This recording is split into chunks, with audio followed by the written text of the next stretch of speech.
ஓம் ஸ்ரீ குருப்யோ நமஹ. ஓம் கம் கணபதையே நமஹ. நம்ம ஸ்ரீநிகேதன் வலைதளம் வாயிலாக முருகப்பெருமானுடைய சாஸ்திரநாமத்திலிருந்து தினமும் ஒரு நாமாவளியை சிந்திச்சுருக்கோம். இன்றைய தினம் 552வது நாமாவளியாக ஓம் பூர்ணானந்தாய நமஹ. முருகப்பெருமான் இந்த நாமாவளி நிறைந்த ஆனந்தத்தை உடையவருக்கு நமஸ்காரம் அப்படின்னு வர்ணிக்கிறது. இறைவன் ஆனந்தமே வடிவமானவன், ஆனந்த ஸ்வரூபன். சுவாமிக்கு பயம் துன்பம் இதெல்லாம் வராது. ஏன்னா அவர் எல்லா பொருட்களுக்குள்ளும் அணுவுக்கு அணுவாக எல்லா உயிருக்குள்ளும் அவர் தான் இருக்கார்.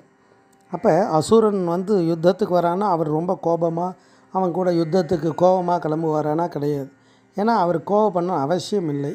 ஏன்னா அந்த அசுர சக்திக்குள்ளேயும் யார் இருக்காருன்னா இவர் தான் இருக்கார். 1000 மணி கட்டியிருந்தாலும் அந்த மணிக்குள்ளெல்லாம் போகக்கூடியது ஒரு நூல். அந்த ஒரு நூலை அசைச்சா அத்தனை மணியும் அசைஞ்சிடும். அது மாதிரி அனைத்து உயிருக்குள்ளேயும் யார் இருக்கானா இறைவன் தான் இருக்கார். அப்போ அந்த சக்தி எதுக்காகவும் பயப்படவோ இல்லை ஏதாவது ஒரு துன்பமோ ஏற்படுமானா கிடையாது. அப்போ அந்த வஸ்து எப்படி இருக்கும்னா ஆனந்த ஸ்வரூபமாக இருக்கும், ஆனந்தமே வடிவமாக இருக்கும். அதனால்தான் இறைவனுக்கு சச்சிதானந்த விக்கிரகம்னு பேர். சத்து சித்து ஆனந்தம். சுவாமி அம்பாளுக்கு நடுவில் முருகப்பெருமான் ஆனந்தமே வடிவமாக நின்றுருப்பார் சோமாஸ்கந்த மூர்த்தியில் பார்க்கும்பொழுது. அப்படி ஆனந்தத்தை கொடுப்பதற்காகவே இறைவன் அவதாரம் பண்ணார், தேவர்களுடைய துன்பத்தை போக்குறதுக்கு.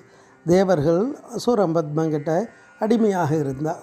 அது மாதிரி ஒவ்வொரு உயிருமே ஆணவம் கர்மம் மாயைன்ற மும்மலங்களாலையும் அந்த காமக்ரோதாதி அந்த அசுர சக்திகளாலையும் பல துன்பத்தை அடைஞ்சின்றிருக்கு. அப்போ முருகனுடைய திருவடி அடையும் பொழுது இந்த அசுர சக்திகளெல்லாம் மாறி அந்த அசுர சக்திகளெல்லாம் அழிந்து அதிலிருந்து விடுபட்டு நமக்கு பேரானந்த பெருவாழ்வு கிடைக்கும். அப்போ இறைவனுடைய அருள் நமக்கு எல்லா பாக்கியத்தையும் கொடுக்கும். அந்த நிலையில் தான் அவர் இருக்கார், ஆனந்த ஸ்வரூபமாக இருக்கார். அப்போ ஆனந்த ஸ்வரூபமான அந்த இறைவன்கிட்ட நாடும்போது நமக்கும் அந்த ஆனந்த ஸ்வரூபம் கிடைச்சிடும். அபிராம்பற்று அம்பாளை வர்ணிக்கும் பொழுது ஆனந்தமாய் என் அறிவாய் நிறைந்த அமுதமுமாய் வானந்தமான வடிவுடையாள் அப்படின்னு வர்ணிப்பார். அப்படி இறைவன் ஆனந்தமே வடிவமாக இருக்கக்கூடியவர். அதனால்தான் அருணகிரிநாத சுவாமிகள் இறைவனை வர்ணித்து அவ்வளோ திருப்புகழ் பாடுறார். அப்படி ஒன்றுலையும் பல துன்பங்களை எல்லாம் போக்கி ஆனந்தத்தை கொடுப்பா அப்படின்னு நமக்காக அந்த சந்த தமிழ் பாடுறார். அதில் திருச்செந்தூரில் அழகாக பாடுவார். உயர் கருணை புரியும் இன்பக் கடல் மூழ்கி உனை எனதுள் அறியும் அன்பை தருவாயே அப்படின்றார். இறைவனுடைய கருணையால் மட்டும்தான் எல்லா உயிர்களும் இன்பத்தை அடைய முடியும். அதனால்தான் நம்ம எல்லாத்துக்கும் தர்மத்தை சேர்த்து வச்சுருக்கோம் வாழ்க்கையில்.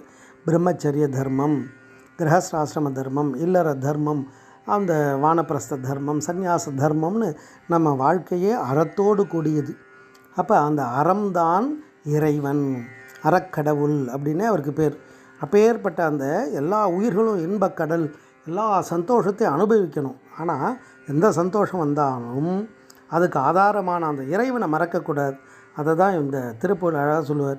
உயர் கருணை புரியும் இன்பக்கடல் மூழ்கி உனை எனதுள் அறியும் அன்பை தருவாயே அப்படின்வார். அப்படி அன்பே வடிவமான ஆனந்தமே வடிவமாக முருகப்பெருமான் இருக்கார் அப்படின்றது தான் இந்த நாமாவளி தத்துவார்த்தமாக வர்ணிக்கிறது. ஓம் பூர்ணானந்தாய நமஹ. ஸ்ரீ குருப்யோ நமஹ. ஓம் சும் சுப்பிரமணியாய நமஹ.